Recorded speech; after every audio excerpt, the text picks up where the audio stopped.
It was a beautiful sunny summer day, and the Appleton family were gathered on the patio. Craig, the head of the family, sat in the gazebo's shade, wearing a robe and a black bandage over his eyes.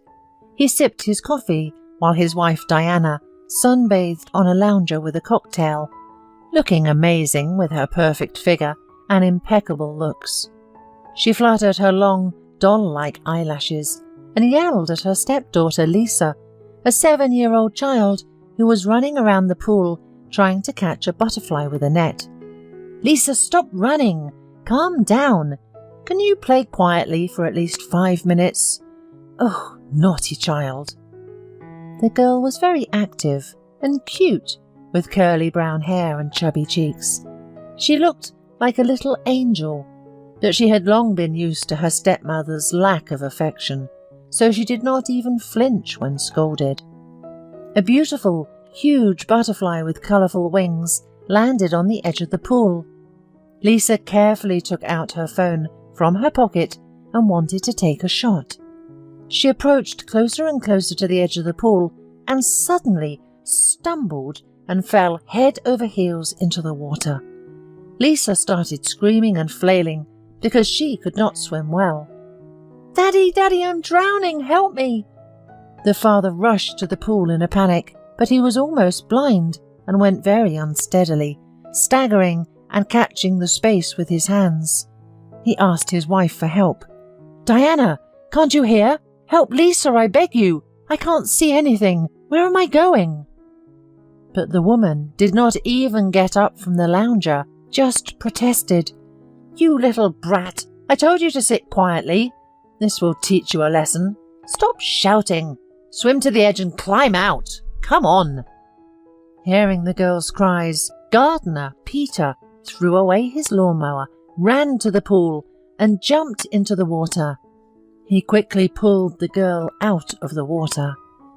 Lisa rushed to her father, hugged him in fright, and cried, "Daddy, I was so scared.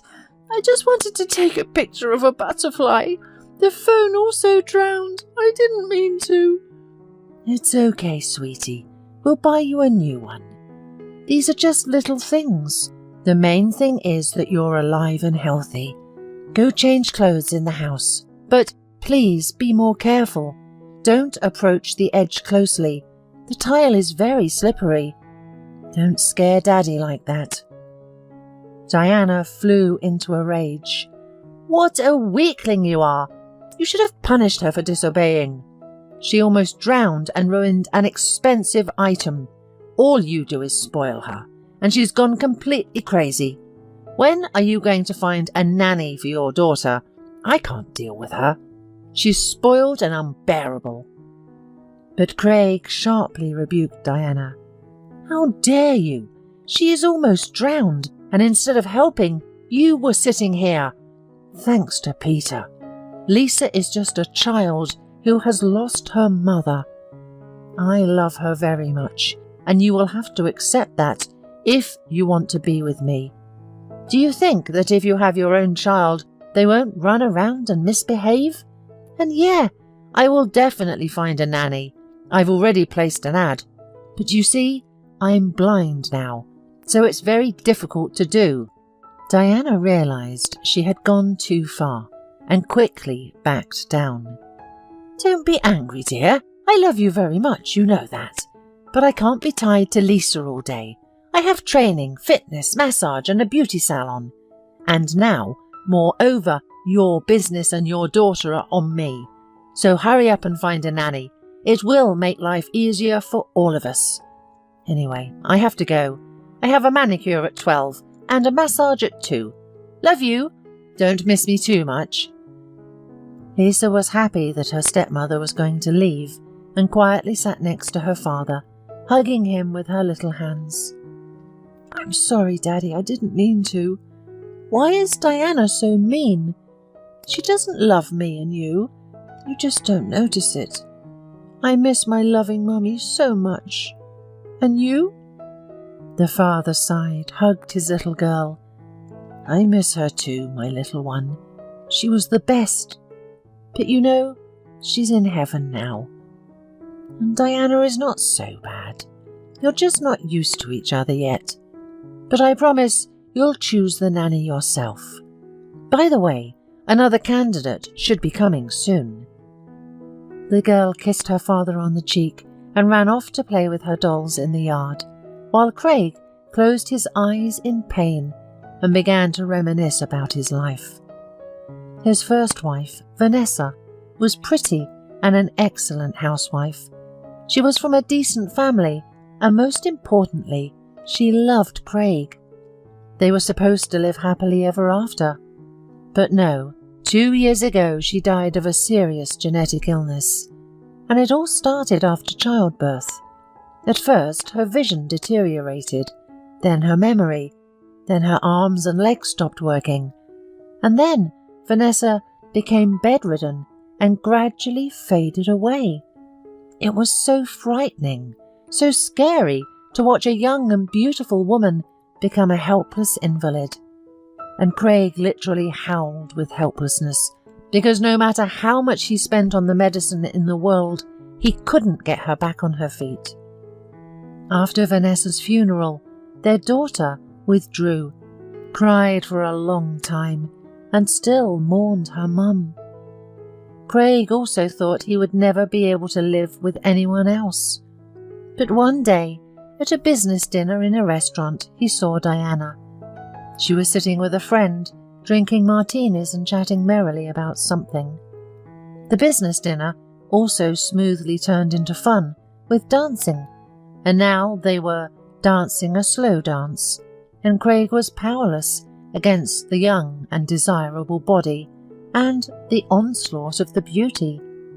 That's how their romance began, which ended in a quick wedding. Diana quickly settled in and felt like the mistress of the house.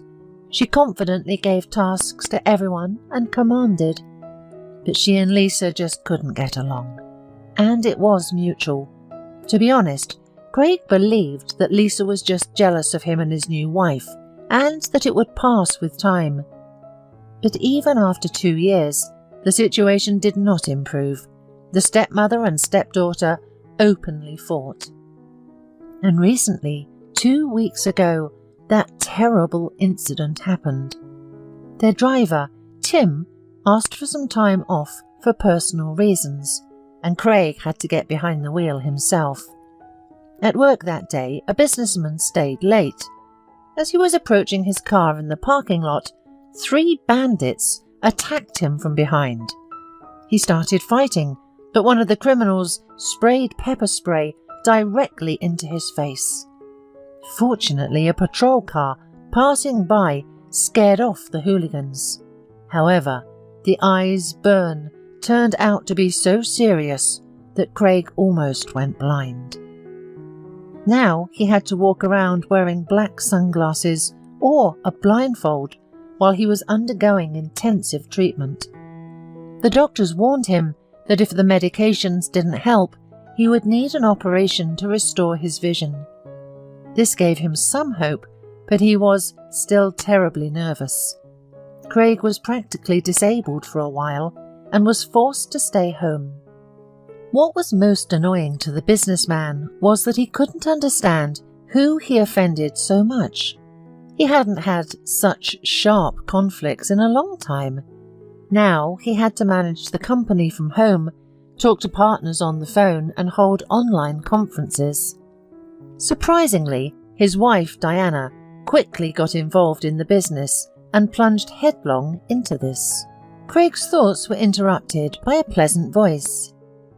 "Good afternoon. Are you Craig Appleton?" "My name is Carol. I came for the nanny vacancy. I am scheduled for 12 o'clock. The businessman smiled. He couldn't see his interlocutor, but for some reason he decided that she was a pleasant young girl. He started asking questions. "Carol, how old are you? Have you been working with children for a long time? Do you have recommendations from your previous job? And what kind of education do you have?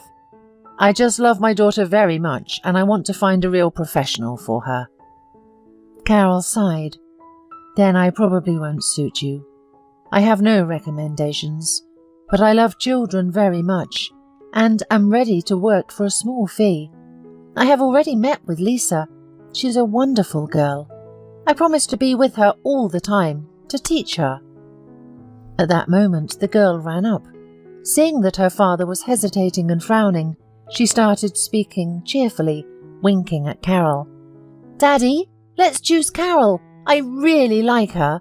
And by the way, you said recently that I would choose a nanny myself, didn't you?" The man weighed all the pros and cons. Carol seemed too young for a nanny, only 23, no experience, no recommendations at all. Who knows what kind of person she is? But her voice, what a wonderful voice she has. And Lisa really liked her. This was the first time. Oh well, what will be will be. "Okay, Carol, you're hired, but with a trial period. You can start right now. There's a schedule of lessons and a daily routine in Lisa's room. Plus, you'll have to take the child to dance and drawing classes, walk with her, help her with her homework, make sure she eats well, and report to me about any changes in her health. Is everything clear?" The girl almost cried with happiness. She really needed this job. "Thank you. You won't regret it. I'll try very hard." From that day on, Carol started working for the Appleton family. She did an excellent job. Lisa simply adored her. She didn't pressure her, didn't scold her.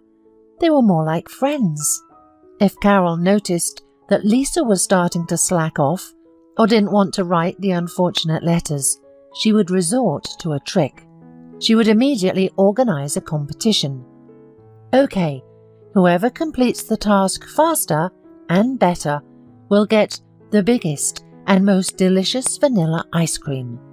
And whoever loses will have to eat oatmeal for 2 days. Personally, I hate oatmeal. What about you?" Lisa panted and wrote those hateful letters of the alphabet, trying to outdo Carol and not eat unpalatable oatmeal.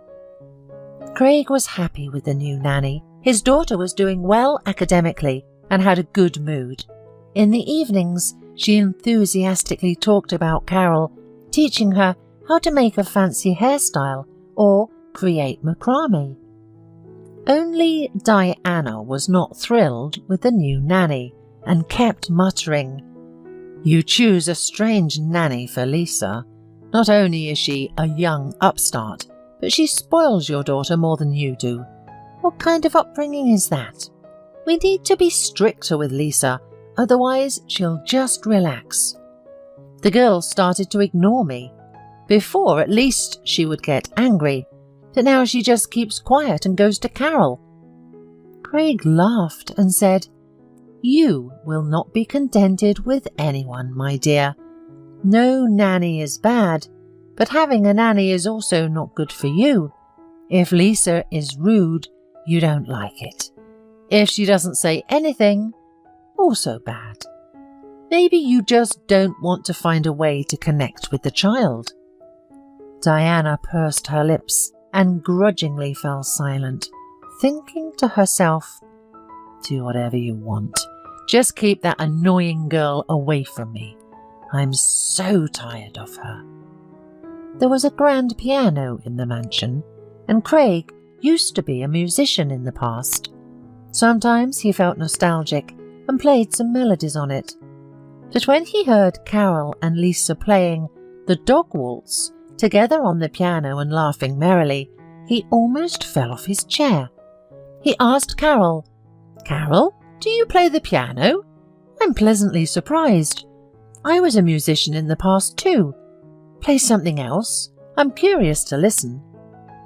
The girl blushed and replied, "I'm not a specialist.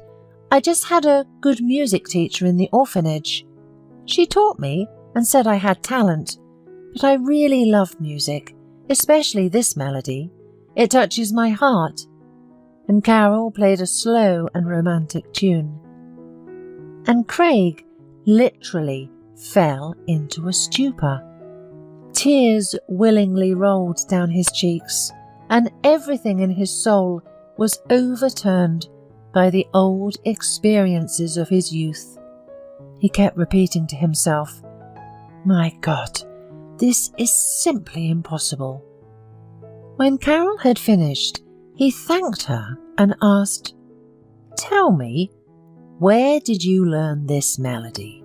It isn't recorded anywhere, that's for sure. Moreover, it was written by a person I had known." "My neighbour Rachel taught me how to play it," replied Carol. "She's a good woman, talented. If you could hear how she plays. But she has a lot of trouble now. Her son was taken away and she was fired from work for no reason. She's in deep depression. I try to encourage her as best I can." Craig's heart was racing and his legs became weak. He asked for more details. "How old is your neighbour? What's her last name? How old is her son? Why was he taken?" Carol sighed. "Rachel's last name is Lesnikova. She's about 30. I didn't ask, to be honest. And her son's name is Adam. He's 9 years old. He's such a wonderful boy, smart and serious beyond his years. I don't know if Rachel was married or who Adam's father is, but she once mentioned her first and tragically failed love. Last time, Rachel worked as a music teacher in a private school. She earned a decent salary and worked hard, but then the director set his sights on her. He is already married, over 50, with even grandchildren, and he kept harassing her, threatening that if she didn't agree to sleep with him, he would make her life so miserable that she would come crawling to him, begging for intimacy. But Rachel was not one to back down, and when the director began to shamelessly grope her under her skirt right in his office, she slapped him and threatened to go to his wife and write a statement to the police. That's when the old goat went crazy and really made Rachel's life a nightmare. When she was away, some people opened her apartment so carefully that it couldn't be detected and made a mess, scattering cigarette butts and empty whiskey bottles everywhere. And as soon as Rachel entered her home with her son, whom she had picked up from school, the child services and fake witnesses burst in. She didn't understand herself where this mess and filth came from.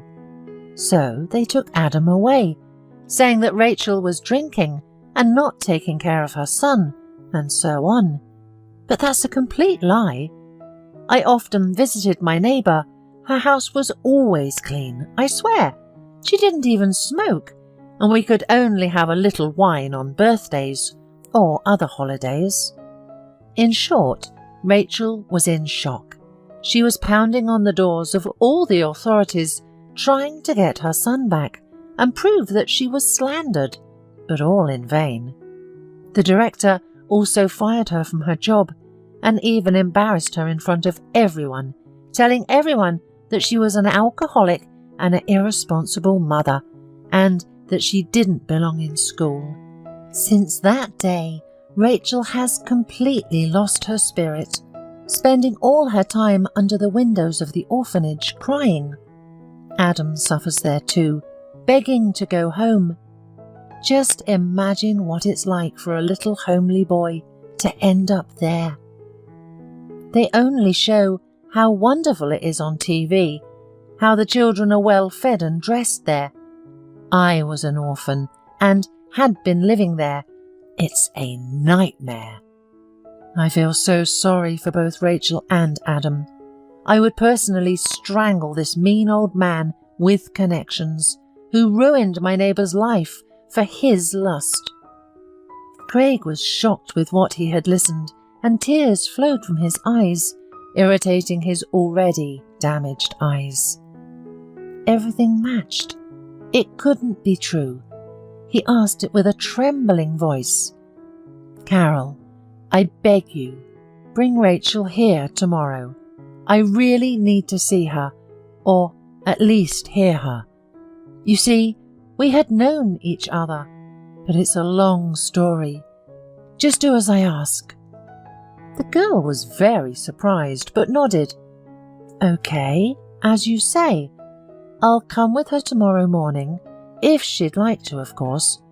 But how do I explain everything to her?" The man said with a breaking voice.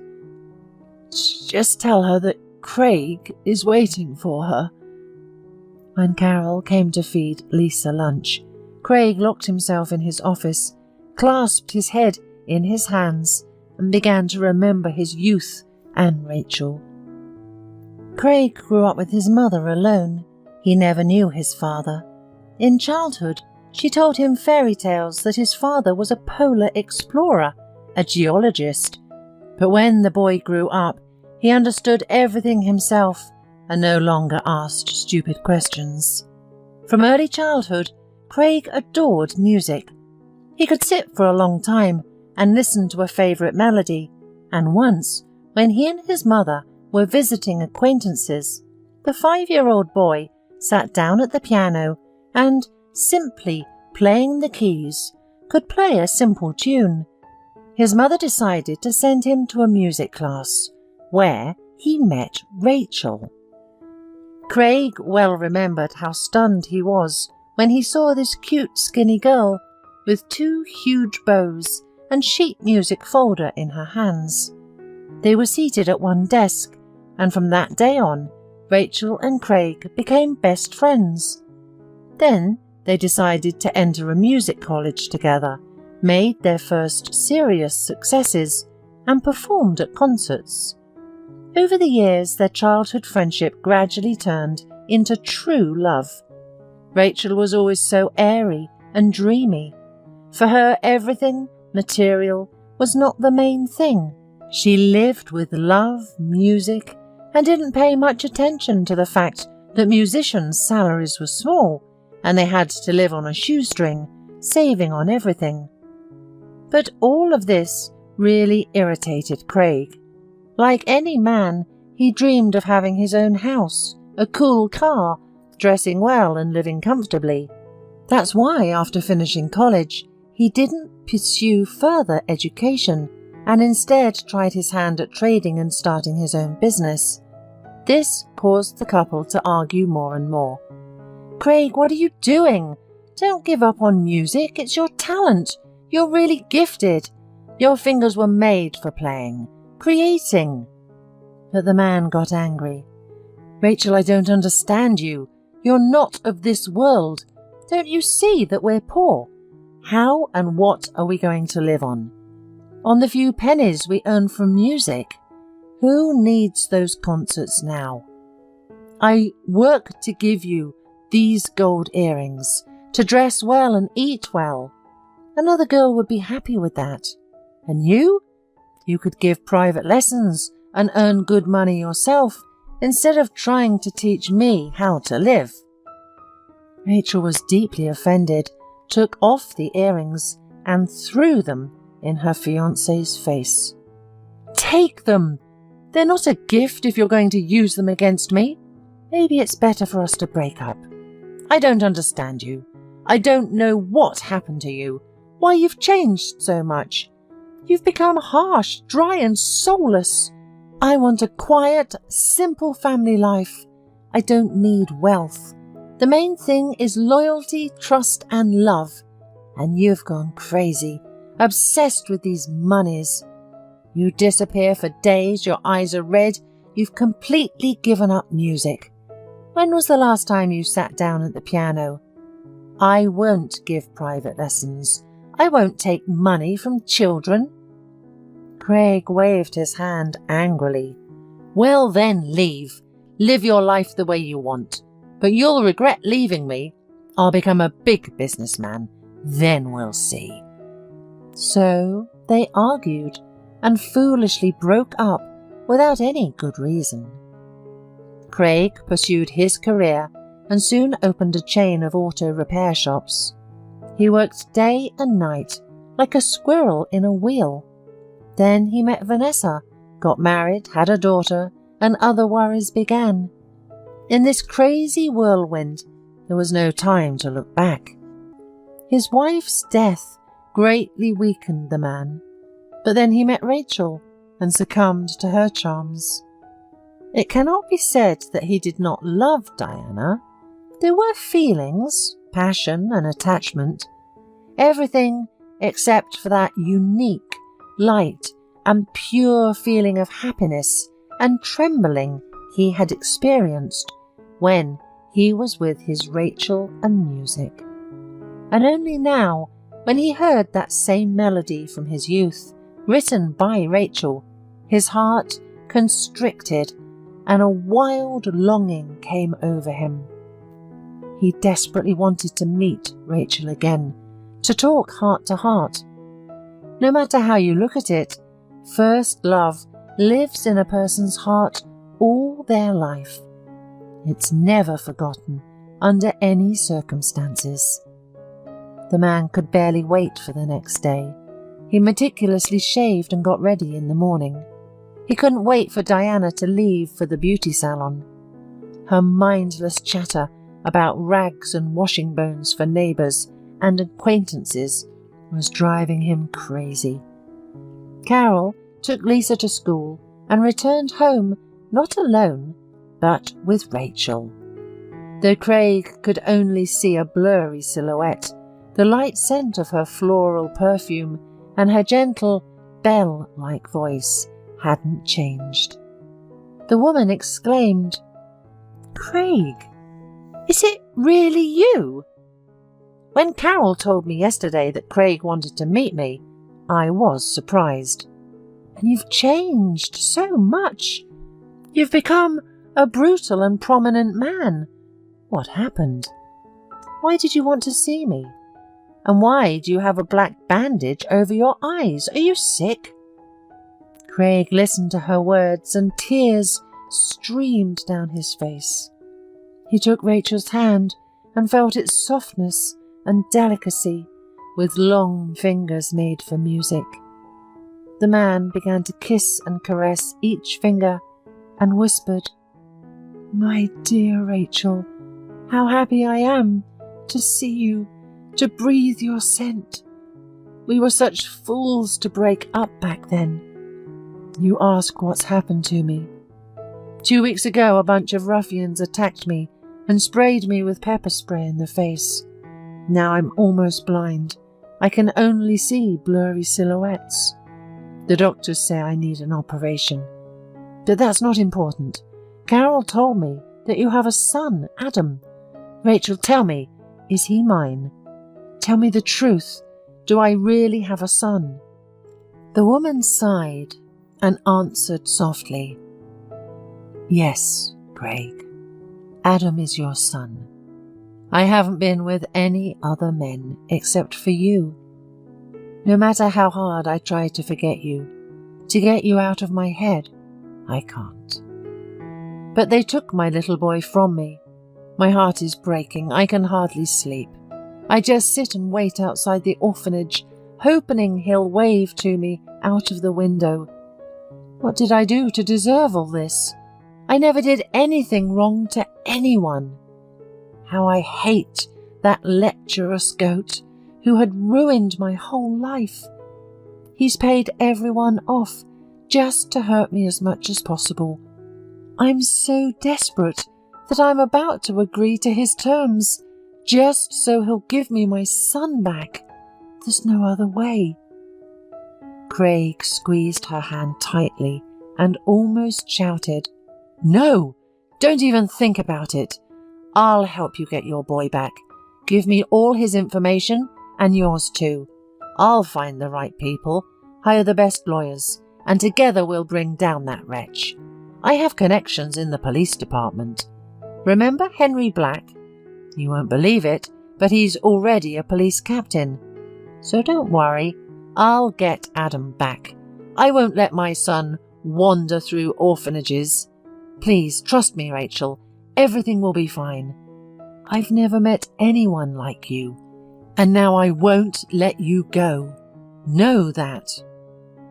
They said their warm goodbyes, and Rachel truly regained hope.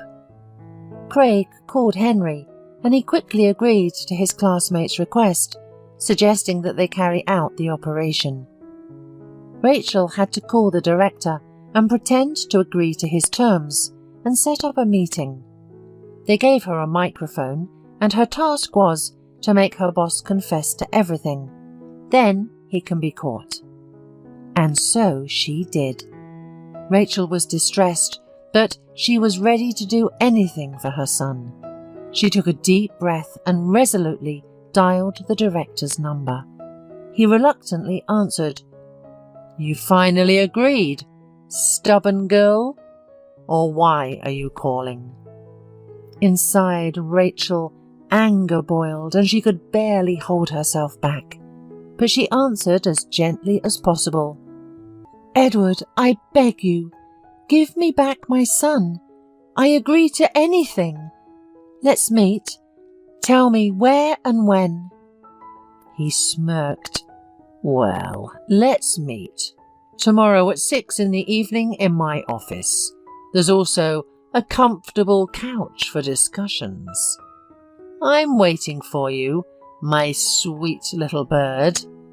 Rachel felt sick from the lecherous man's words, but she pulled herself together, dressed as provocatively as her upbringing allowed her to, a blouse with a deep neckline, a pencil skirt and high-heeled shoes. She applied more lipstick to her already plump lips, carefully hid and checked the recording device, and went to the director on shaky legs. The detective said that if the situation got out of control, Rachel would open the window. The woman knocked and entered the office. The director was sitting in his chair, lounging and grinning hungrily. He appreciatively looked Rachel up and down and said, "Good evening, my little bird. I see that the situation has been good to you, and you've become more talkative. Good job. It's been a while. Ooh, what an appetizing body. I'm burning up. Come on, take off your clothes and let me admire you." Rachel nearly choked on his audacity and was petrified. What if he attacked her? But the thought of Adam and the operatives outside gave her courage, and she started taking out champagne and sweets. "Edward, why so fast? I can't do it that way. Let's drink. Relax." He didn't object, uncorked the champagne, poured alcohol into glasses. Meanwhile, Rachel got to the point. "Edward, before we, I must be sure that you'll give me back my son. Can you promise me that? I know you're the one who's responsible for what happened, but how did you manage to do it? I don't understand. How did you manage to tarnish my good name?" Edward grinned. "You should have been more agreeable from the start. Then there wouldn't have been any problem. No one has the right to turn away from me. Do you think that my secretary and the physical education teacher work here for nothing? They turned out to be smarter than you, and now receive excellent salaries and a regular bonus. As for you, there's nothing complicated. My good and very close acquaintance works in the guardianship authorities, and it was thanks to my patronage that she got there. So she paid me back. She put your boy in an orphanage, and I hired bandits and witnesses to that mess in your flat. Money solves everything these days, believe me. Well, I liked you. I fell for you. So the more pleasure you give me, the faster you'll get your son back. So, are you relaxed now? Take off your clothes. You talk too much." Rachel realized that she couldn't delay any longer. Pretending to unbutton her blouse, she walked over to the window and opened it quickly. She began to pray and wait for the police officer to arrive. The director completely lost control and, with surprising agility for his age, ran up to the woman and began to indecently touch her, trying to rip her blouse off. Rachel started screaming and fighting back, repulsed by the old man. Edward began to push her, knocking everything off the table. "Shut up, you fool! There's no one here anyway. Even the janitor has left. Why did you decide to fight again? Have you lost your mind?" At that moment, the flimsy door burst open with a crash, and the operative burst into the office. He swiftly arrested the scoundrel and rebuked him. "Shame on you, engaging in such indecent behaviour at your age. And you're a married man. You already have grandchildren. How will they feel about learning what their grandfather has been up to?" The director cursed and struggled to break free. "You had me wrapped around your finger. You'll pay for this. I have connections, you know." The policeman quickly shut him up. "We'll deal with your connections later. How did you manage to take this woman's child and cover it up?"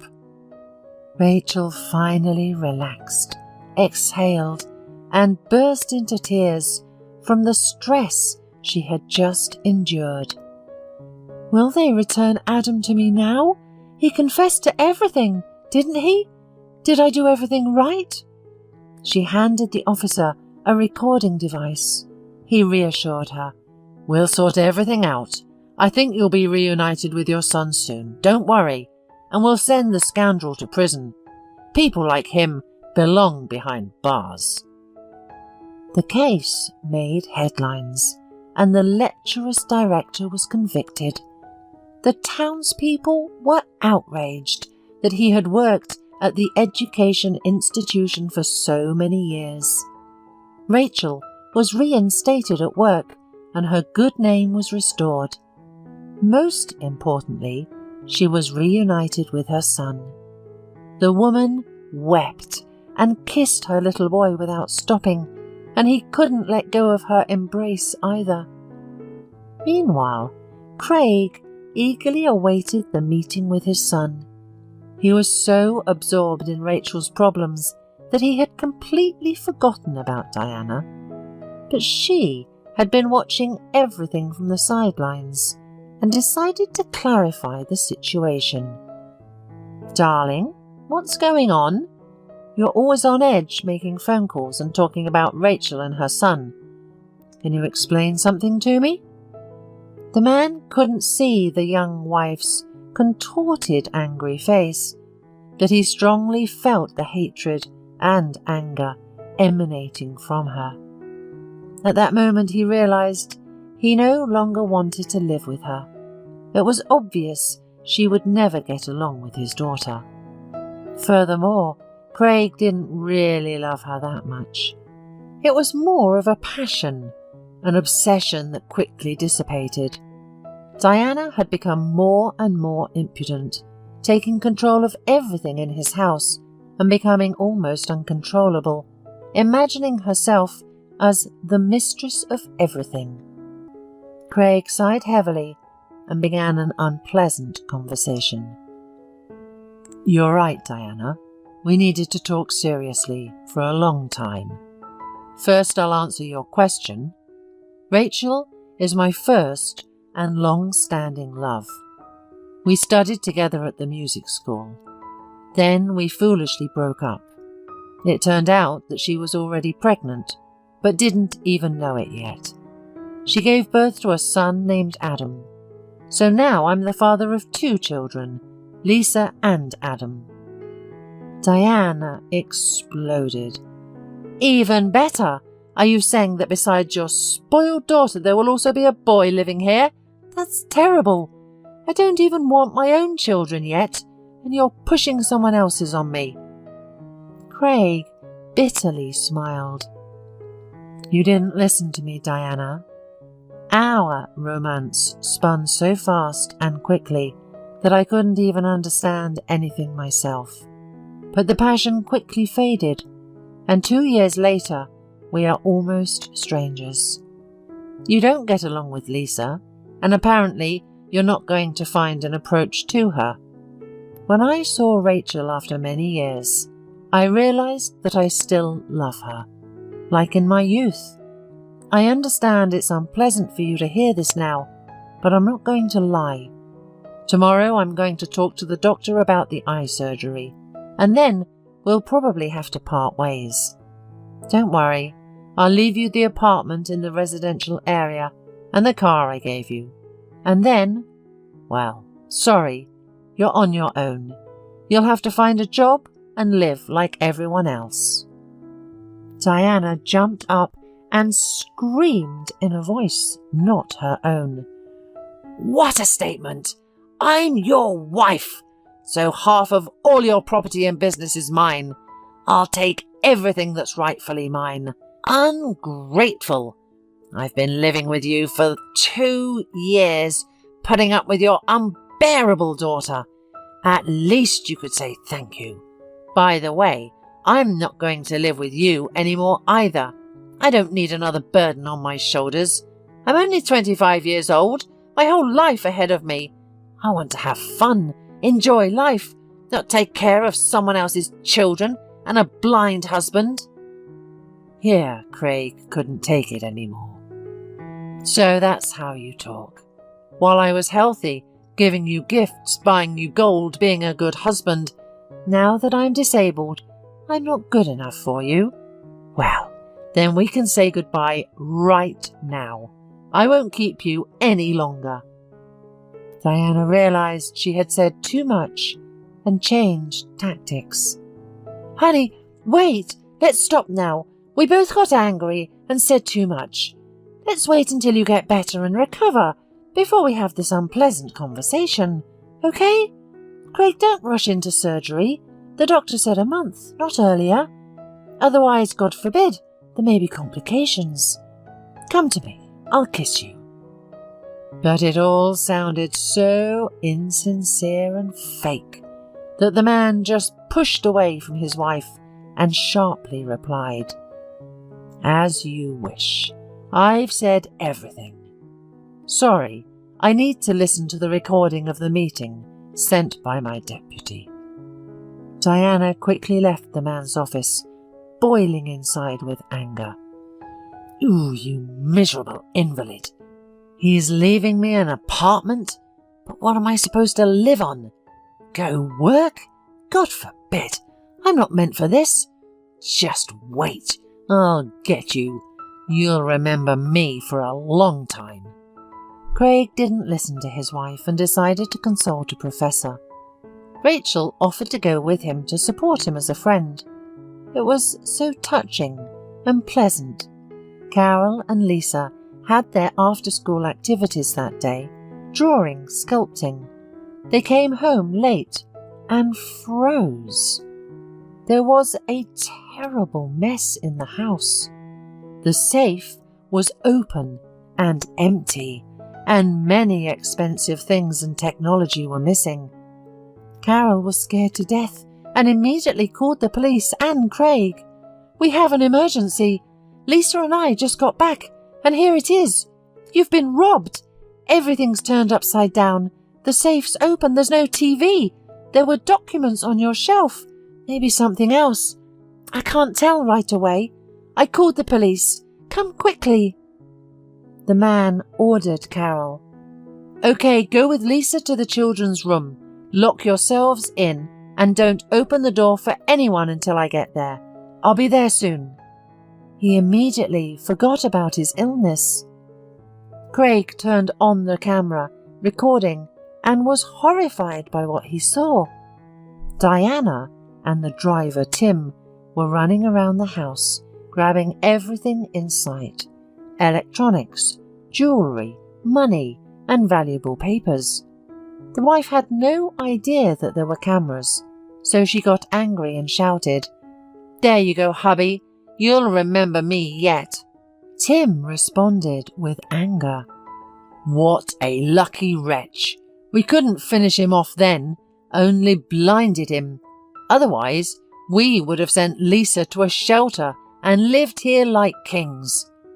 And where did the patrol come from? They never passed by there before. Diana shouted at Tim to hurry up, since the nanny and Lisa would be back any minute. They needed to sell everything quickly and order tickets to a warm place. Craig was in shock. The police quickly took the fingerprints and rushed to catch a couple of lovers. Craig's daughter hugged and comforted her father. "I told you a long time ago, Daddy, that Diana doesn't love us. She's mean and bad, and you didn't believe me. You'll kick her out now, won't you?" Craig kissed his princess. "You're growing up so fast.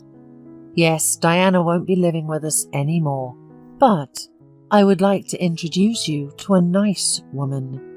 Remember when she came to visit us once? Her name is Rachel, and she has a son, Adam. He's your brother. It's a long story. You'll understand when you're older. I really hope you two get along. And Diana and Tim will definitely be punished by the police and sent to prison." The daughter suddenly asked anxiously, "Daddy, what did the doctor say? Will your eyes be able to see again?" Craig answered his daughter, "I'm going for surgery on Monday. You and Carol will be together all the time, and Adam will be with you too. His mother will go with me to the hospital. Please listen to Carol in everything. Be a good girl." The police quickly found the lovers by following the hot trail to Tim's apartment, handcuffed them, and took them to the police station. Now both of them faced a decent sentence for attempting to harm Craig and stealing from him. Diana was in a panic.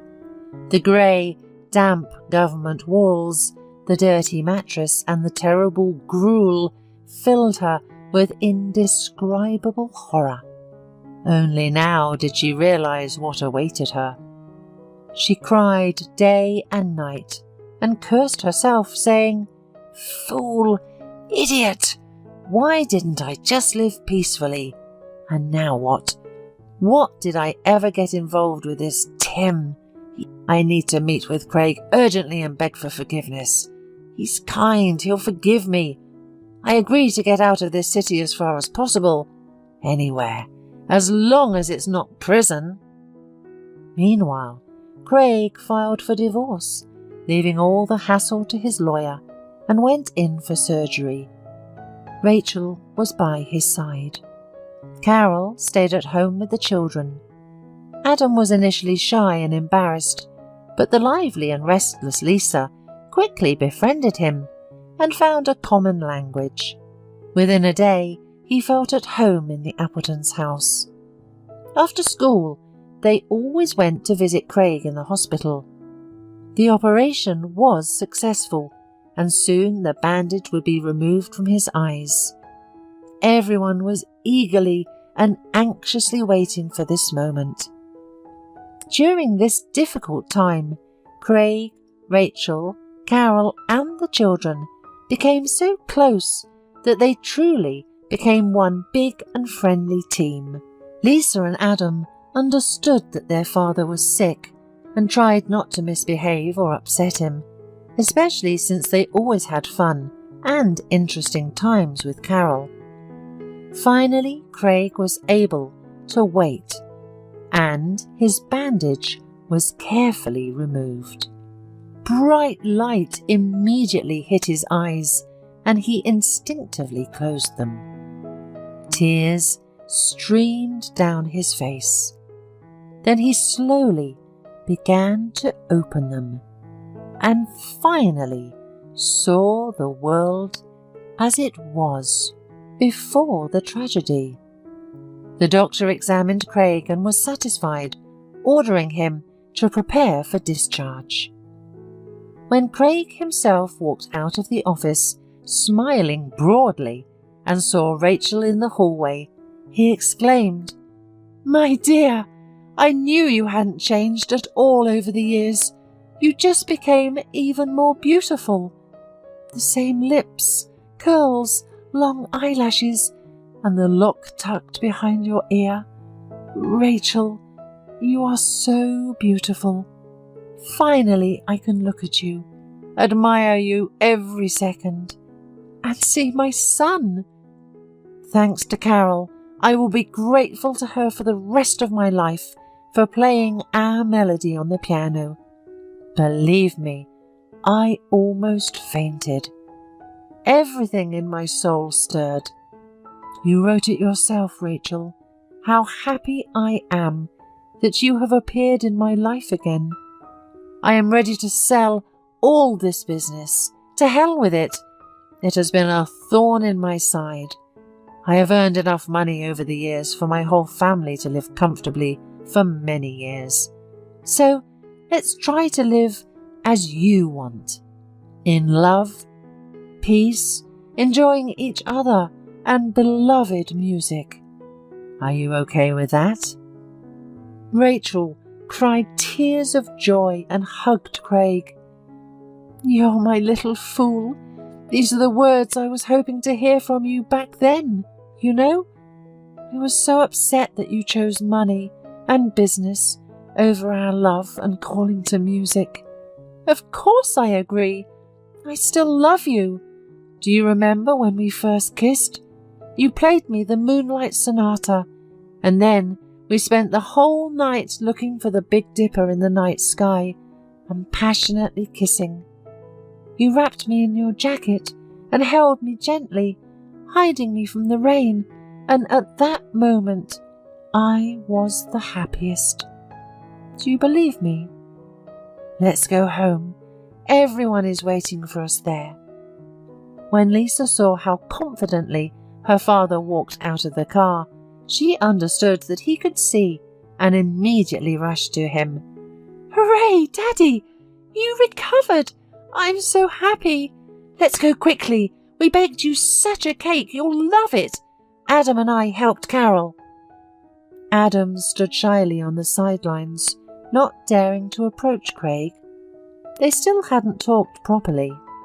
The man told Lisa to run into the house and approached the boy himself. Well, hello, son. Finally I see you and can look at you. Well, we look alike. Ears and a smile are definitely mine. You can't deny it. Did your mum tell you that I'm your dad? I'm so upset that I didn't know anything about you before, and 9 years of your life passed me by. But now that we've met, let me be a real father, the closest person. I would really like that. Know that I love you, son. I will never hurt you, and I will always support you in everything. He extended his hand to the boy, and he shook it firmly, and then said quietly, I'm glad you're with me now, Dad, and I see how Mum is smiling. Craig hugged the boy tightly, pressing him to himself. Now we will all live with me as one big family. You seem to have made peace with Lisa. She's your little sister, so stick together, support each other in life. Well, let's go have lunch? From that day on, the life of the wealthy businessman Craig Appleton changed dramatically. He became an entirely different person. Unexpectedly for everyone, he sold such a successful and prosperous business and threw himself into caring for his family and music. With what pleasure he approached the piano every morning, playing his favourite and long-forgotten melodies. He even took out an old music notebook. Rachel became his personal tutor, and she also taught the children. It turned out great. After all, Rachel and Craig had colossal natural talent. And then they decided to take a risk and open their brainchild, a private music school. The couple got married modestly, not wanting to attract attention to their lives. They had no time for that, as they wouldn't admire and look at each other enough. Only now did Craig realise that all these years he had been living someone else's life. He chose the wrong job, the wrong woman, and had been dragging this burden by inertia. The only thing he did not regret at all was his daughter Lisa. She was his sunshine, a stimulus to live and create all this time. Rachel quickly became friends with Lisa, as she was naturally soft, loved children, and worked at school. Carol was initially afraid that she would be fired, but Craig and Rachel hurried to reassure her. "Don't make it up, Carol. Stay in our house. You are no longer a stranger to us, and the children cannot do without you." Even with just Lisa, it was not boring here, and now there are 2 little brats. Everyone needs to keep an eye on them. All this time, Diana sat in pre-trial detention and prayed for a meeting with Craig. However, he deliberately did not hurry and dragged it out until the end. He wanted to teach her a good lesson to forever discourage her from wanting to steal and cheat. The young woman became thin, and her skin became dull and lifeless. The thought of spending the nearest years in this stuffiness made Diana feel sick, and such despair and longing overwhelmed her. Therefore, when she was told that her ex-husband was ready to meet her, she almost jumped for joy. When the skinny Diana, in a crumpled tracksuit and a greasy bunch of hair on the back of her head, entered the booth for negotiations, he even flinched. So strong was the difference with Diana he knew. She had changed a lot. There was no trace left of her former confidence and impudence. The woman quietly began to plead, tears in her eyes. "Forgive me, Craig, if you can. I know I am to blame for everything. Now I am left with nothing. I beg you, withdraw the statement. I don't want to go to jail. I'm just dying here. I promise I'll leave right away to my mother, and I'll never appear in your life again. Have mercy on me. Forgive me." Craig replied, "I hope jail served as an excellent lesson for you. You won't steal someone else's property anymore, at least not from the hands of the one who feeds you. And you won't kill your next husband either. That plan failed. I see now my vision has fully recovered. Just so you know, Lisa is a wonderful child. She gets along with Carol, Rachel, and her little brother Adam. And it wasn't about her at all. It was about you. You're a wicked, calculating, selfish person who only thinks about your interests. I'll withdraw the statement, but if you ever show up again, you'll definitely end up in jail. I've kept the camera recordings safe." Diana cried and whispered quietly, "Thank you. You're a true human being." The Appleton family lived in peace and harmony, and now many people in the city and their children wanted to attend their music school. Lisa and Adam also played, but the boy chose the guitar and drums, and Lisa still chose the piano. Rachel often composed her own melodies, and Craig wrote poetry, and they had family songs that they all enjoyed singing together. Finally, Craig's life became filled with the meaning he had dreamed of.